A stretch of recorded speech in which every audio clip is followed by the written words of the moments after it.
नमस्कार मेरे प्रिय विद्यार्थियों। पिछली 2-3 कलाओं से हमारे पाठ्यक्रम का जो 8वां पाठ है तत्सत, इस पाठ का हम अध्यापन कर रहे हैं दोस्तों। और इस पाठ के लेखक जैनेन्द्र कुमार जी है। यह एक प्रतीकात्मक कहानी है दोस्तों। और जो दो आदमियों की बात घने वन के बारे में सुनकर सारे जंगल के पेड़ हो, पशु हो, पंछी हो, ये सब परेशान है कि वन नामक प्राणी कौन है और उसको कहाँ ढूंढे। इसके लिए वे बाँस से पूछते हैं, घास से पूछते हैं कि वन के बारे में। शेर जंगल के जंगल राज या पशु राज सिंह है, सिंह से भी पूछते हैं कि क्या आपने जंगल को या वन को कहीं पे देखा है क्या, ऐसा पूछते हैं। लेकिन वन शेर को भी मालूम नहीं है, क्योंकि जंगल का राजा शेर है और शेर से कुछ भी छिपा नहीं होता है। इसलिए लोग बाकी के वड़दादा जैसे लोगों को लगता है कि शायद शेर को मालूम होगा, लेकिन शेर भी कहता है कि अगर ऐसी कोई चीज़ है, ऐसा कोई प्राणी है तो वह मुझसे छिपा नहीं होता। पर शेर की बातें सुनकर शेर बाकी के जो पेड़ है वह बबूल, बाँस, ये क्या कहते, शायद ये शेर से छिप कर कहीं ज़मीन के अंदर, भूमि के अंदर गड़ कर रहा होगा। इसलिए वह हमें ज़मीन में रहने वाले, भूमि में रहने वाले, पाताल में रहने वाला जो सांप है वो छिप कर रहता है। शायद उनसे बातें शायद उनसे इस वन के बारे में पूछना अधिक उचित रहेगा, ऐसा कहकर वे उनसे पूछना चाहते हैं। लेकिन शेर कहता है जो मैं कह रहा हूँ वही सच है, उसमें शक कर रहे हो, शक करने की हिम्मत करना ठीक नहीं है। जब तक मैं हूँ तब तक कोई अन्य नहीं है यहाँ पे। और क्या सांप मुझसे अधिक जानकारी है क्या? सांप क्या कोई मुझसे अधिक ज़्यादा जानता है? और ऐसी धमकी वजह चेतावनी देता है। शायद हम कर के कालांश में यहाँ पे आए थे दोस्तों। आप आगे देखिए पेज नंबर 41 पर। बड़दादा यह सुनकर भी कुछ नहीं बोले, औरों ने भी कुछ नहीं कहा।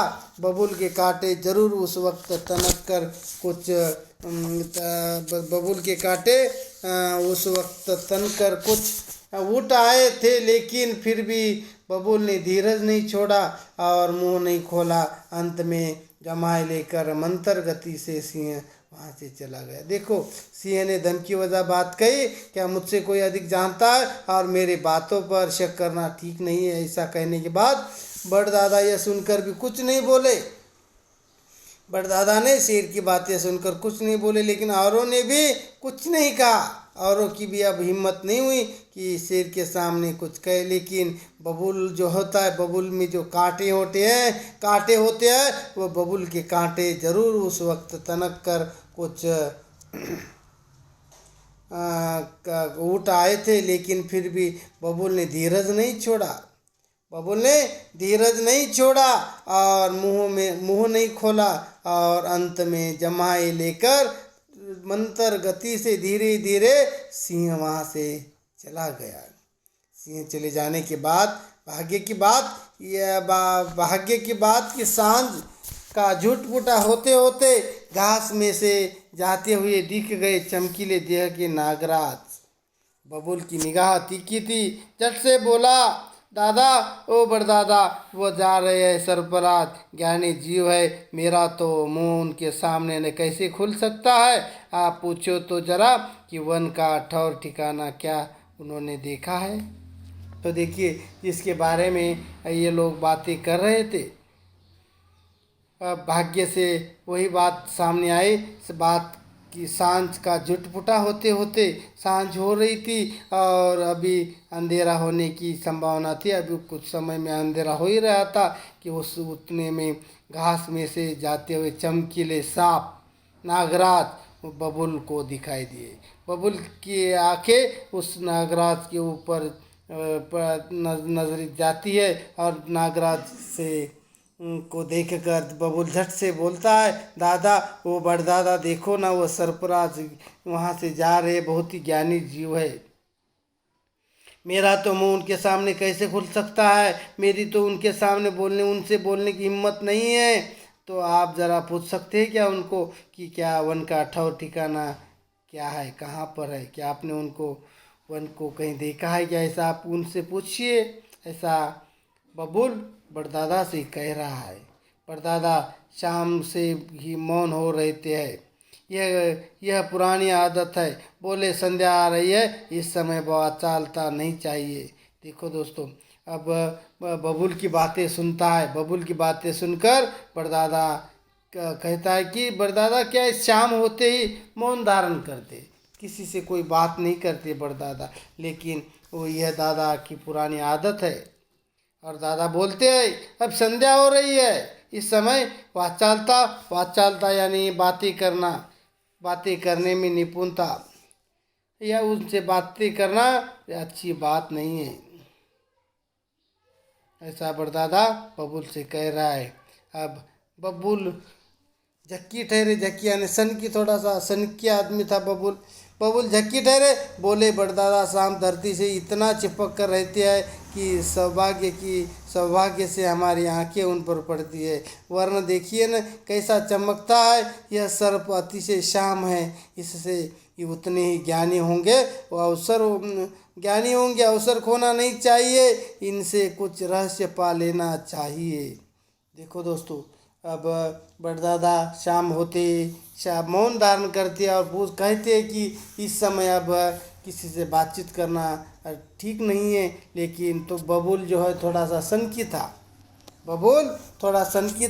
और सनकी होने के कारण वो कहता है बड़दादा सांप धरती से इतना चिपक कर चलता है कि वह आसानी से किसी को दिखाई नहीं देता। और सौभाग्य की बात है कि वह मुझे दिखाई दिया, मेरी आंखें उन पर पड़ी। वरना देखिए ना कैसा चमकता है। यह सर्पाती से श्याम है। इससे ये उतने ही ज्ञानी, ये जैसे दिखाई देते वैसे उतने ही ज्ञानी हैं। अवसर खोना नहीं चाहिए हमें। इनसे यह रहस्य गुप्त भेद हमें उनसे निकाल कर लेना चाहिए। ऐसा बबूल अपने बड़दादा से कह रहे कि कुछ भी हो जाए बड़दादा, कि यह ज्ञानी सरफराज से हमें वन की रहस्य हमें जानकारी हासिल करनी चाहिए। तो बड़दादा ने गंभीर वाणी से सांप को रोक कर पूछा, हे नाग, हमें बताओ कि वन का वास कहाँ है और वह स्वयं क्या है? सांप ने आश्चर्य कहा, किसका वास? वह कौन जंतु है और उसका वास पाताल तक तो कहीं है नहीं। अब देखिए दोस्तों, जैसे ही बबूल की बातें सुनकर वह बड़दादा कहता है कि क्या कहता है कि गंभीर वाणी से सांप को रोक कर पूछते हैं, हे नाग, हमें बताओ, हमें भी इस बात किससे अवगत कराओ कि वन का वास कहाँ है और वह स्वयं क्या है, स्वयं आखिर की वह चीज़ क्या है। तब सांप ने साश्चर्य यानी आश्चर्य के साथ कहते हैं, किसका वास यानी घर, किसका वास, किसका घर? वह कौन जंतु है जिसका प्रवेश पाताल तक है, जिसका वास पाताल तक है? वह कौन जंतु है? और ऐसा कोई पाताल तक तो ऐसा कोई वन नामक कोई प्राणी मैंने नहीं देखा है। तब बड़दादा ने आगे कहा, हम कोई उसके संबंध में कुछ नहीं जानते, तुमसे जानने की आशा रखते हैं। जहाँ जरा छिद्र हो वहाँ तुम्हारा प्रवेश है। टेढ़ा मेढ़ापन तुमसे बाहर नहीं है, इससे तुमसे पूछा है। तब बड़दादा कहता है, जब नागराज की बातें सुनकर बड़दादा कहता है, नागराज कहता है कि कौन ऐसा प्राणी है जिसका वास पाताल तक है? तब वह देख कर कहता है, बड़दादा कहता है कि हम इसके बारे में अधिक नहीं जानते, इसलिए तो तुमसे जानने की कोशिश कर रहे हैं। जहाँ छोटा सा भी छिद्र है वहाँ पे तुम चले जाते हो, टेढ़ा मेढ़ा हो, कैसे भी छिद्र हो तुम उसके अंदर चले जाते हो, घुसते हो, इसलिए हम तुमसे अधिक जानने की कोशिश कर रहे हैं। ऐसा बड़दादा नागराज से कहते हैं। सांप ने कहा, मैं धरती के सारे गर्त जानता हूँ। गर्त यानी रात। मैं धरती के सारे गर्त जानता हूँ, वहाँ ज्ञान की खान है। तुमको अब क्या बताओ, तुम नहीं समझोगे तुम्हारा वन, लेकिन कोई गहराई की सच्चाई नहीं जान पड़ती। यह कोई बनावटी सतह की चीज़ है। मेरा वैसी ऊपरी और उथली बातों से वास्ता नहीं रहता है। अब देखिए, वह बड़दादा की बातें सुनकर सांप ने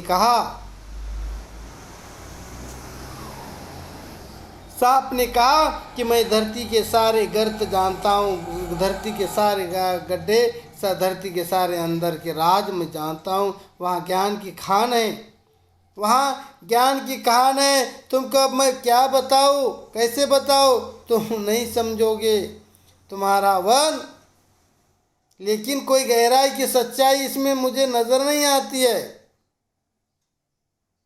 इसमें कोई सच्चाई दिखाई नहीं देती है। वह कोई बनावटी सतह है, सतह यानी ऊपर स्तर।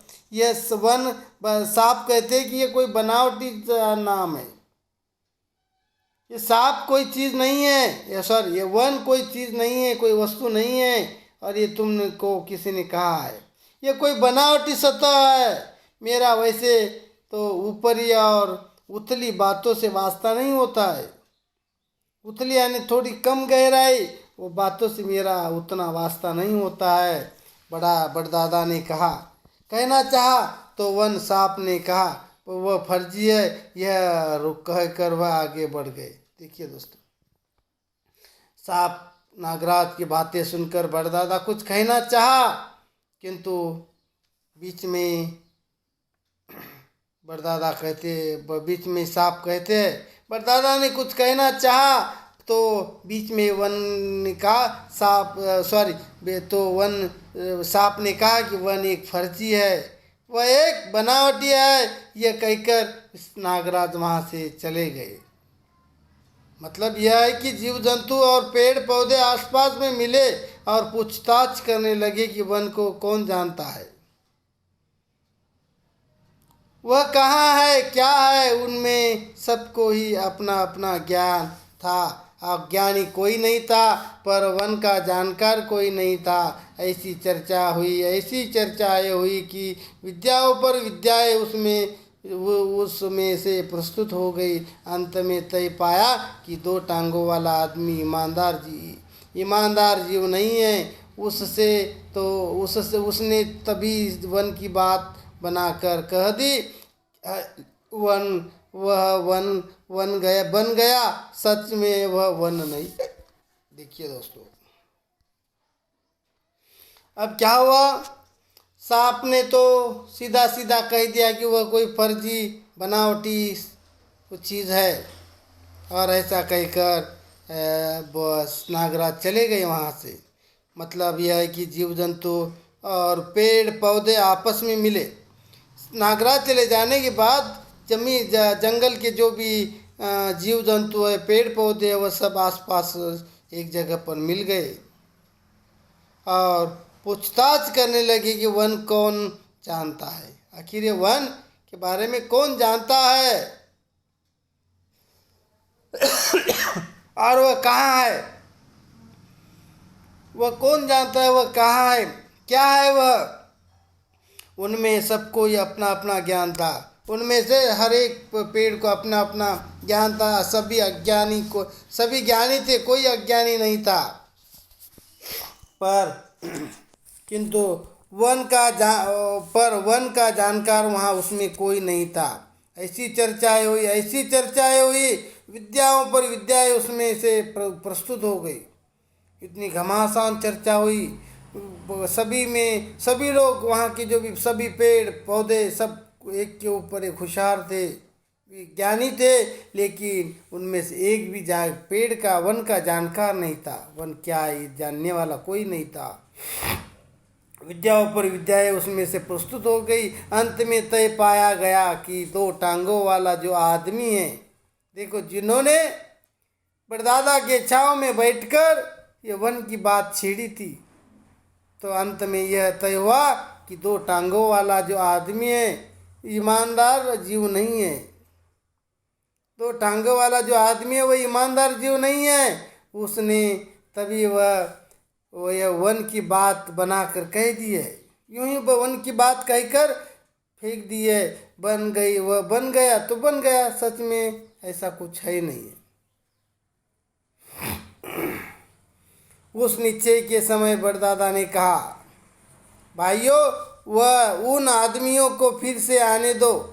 इस बार साफ साफ उनसे पूछना है कि बताए वन क्या है। बताए तो बताए, नहीं तो खामख्वाह झूठ बोलना छोड़ दे। लेकिन उनसे पूछने से पहले उस वन से दुश्मनी ठानना हमारे लिए ठीक नहीं है। यह भयावना सुनते हैं, जाने वह और क्या हो। तो देखिए दोस्तों, फिर ऐसा तय हुआ कि आखिर यह वन क्या है। अगर वन के बारे में जानना है तो हमें उस आदमियों से पूछना होगा। ये उस निश्चय के समय बड़दादा ने कहा, भाइयों, आदमियों को फिर से आने दिया जाए। जिन आदमियों ने वन का नाम छेड़ा, वन के बारे में कहा, तो अब हमें उन आदमियों को यहाँ पर आने देना चाहिए। इस बार हम उन आदमियों से साफ साफ कहेंगे, उनसे साफ साफ पूछेंगे कि ये वन क्या है। भाई वन है तो ठीक है, नहीं तो ऐसे झूठी अफवाह क्यों करते हो, ऐसा हम उन आदमियों से ठान कर पूछेंगे। वन नहीं है तो ऐसी झूठी अफवाह क्यों फैलाते हो, ऐसा झूठ बोलना छोड़ दो, हम ऐसा उन आदमियों से कहेंगे। लेकिन उससे पहले यह वन से दुश्मनी लेना ठानना हमारे लिए ठीक नहीं है। उन्होंने कहा है वह भयावना सुनते हैं, जाने वो और क्या हो। बड़दादा बाकियों को समझा रहे हैं कि जब तक उन आदमियों से हम नहीं पूछेंगे कि यह वन क्या है, तब तक वन से हमें इस तरह दुश्मनी लेना ठीक नहीं लगेगा। उन्होंने कहा है क्या, वन को भयावना कहा है, डरावना कहा है, इसलिए जब तक उन आदमियों से हम नहीं पूछ लेते तब तक हमें वन से इस तरह दुश्मनी लेना ठीक नहीं लगता है। ऐसी बात बड़दादा बाकी लोगों को समझा रहा है। इस प्रकार से आज के लिए हम यहीं पे रुकते हैं दोस्तों। धन्यवाद।